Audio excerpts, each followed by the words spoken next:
শুভ সন্ধ্যা বন্ধুরা।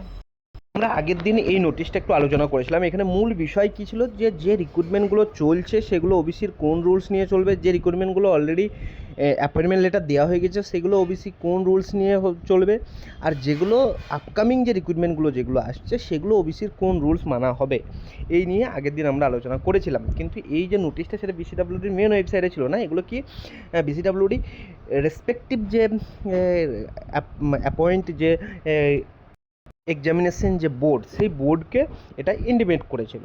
তো সেই নোটিশ অনুযায়ী অনেকেরই কোশ্চেন ছিল যে নোটিশটা এটা ফেক হতে পারে। তো এটারই পার্সপেক্টিভ ভিউতে যদি দেখি সেটা মনে হতেই পারে। তো এই নোটিশের পরিপ্রেক্ষিতে একটা এসএসসির একটা নোটিশ দিয়েছে আজকেই স্কুল সার্ভিস কমিশনের তরফ থেকে দেওয়া হয়েছে, যে এটা কিছু যে রিক্রুটমেন্ট যে এসএলএসটি 2 যে রিক্রুটমেন্টটা চলছিল সেটারই 11-12-এর যে পিভিআর বা মেডিকেল যে নোটিফিকেশানটা পেয়েছিল সেটার বর্তমানে পজ করা হলো বা স্থগিতাদেশ দেওয়া হলো ফার্দার নোটিশ না বেরোনো পর্যন্ত।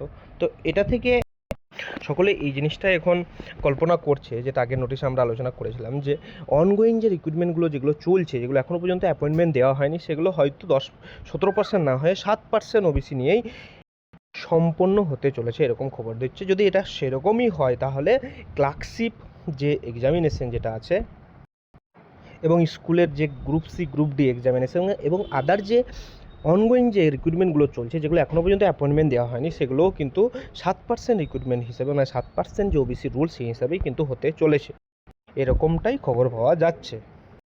এখন যেমনটা স্কুল সার্ভিস কমিশন যেমন একটা নোটিশ দিয়ে ধীরে ধীরে ক্লিয়ার করে দেবে, সেরকম আদার্স যে রিক্রুটমেন্ট বোর্ড পিএসসি বা আদার্স যে রিক্রুটমেন্ট বোর্ড আছে সেগুলোও কিন্তু অনগোয়িং যে রিক্রুটমেন্টের যে প্রসেস যেগুলো চলছে সেগুলোরও কিন্তু ক্লিয়ারিফিকেশান ধীরে ধীরে দিতে লাগবে। কারণ আগে বিসিডাব্লিউডি থেকে প্রত্যেকটা ডিপার্টমেন্টকে যে রিক্রুটমেন্ট রিলেটেড যে ওবিসি নিয়ে যে ক্লারিফিকেশানের প্রবলেম ছিল সেই জিনিসটা সলভ হয়ে গেছে। এখন তাহলে অনগোয়িং প্রসেস যেগুলো চলছে সেগুলো কত পার্সেন্ট হবে সেটা নিয়েও খুব তাড়াতাড়ি ডিপার্টমেন্ট রেসপেক্টিভ যে তোমার কমিশনগুলো আছে সেগুলো নোটিশ পাবলিশ করবে এবং নতুন রিক্রুটমেন্টের কোনো বাধা আর থাকছে না। তাহলে নতুন যে রিক্রুটমেন্টগুলো আপকামিং যে রিক্রুটমেন্টগুলো যেগুলো আসছে সেগুলো ফুল নোটিশ খুব তাড়াতাড়ি বের হতে কোনো বাধা থাকলো না।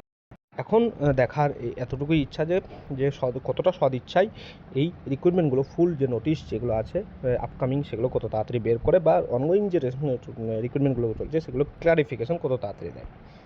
কোনো কোশ্চেন থাকলে অবশ্যই কমেন্ট সেকশনে জানাতে পারো। সবাই সুস্থ থাকো, ভালো থাকো, নিজের প্রিপারেশন এগিয়ে নিয়ে যাও।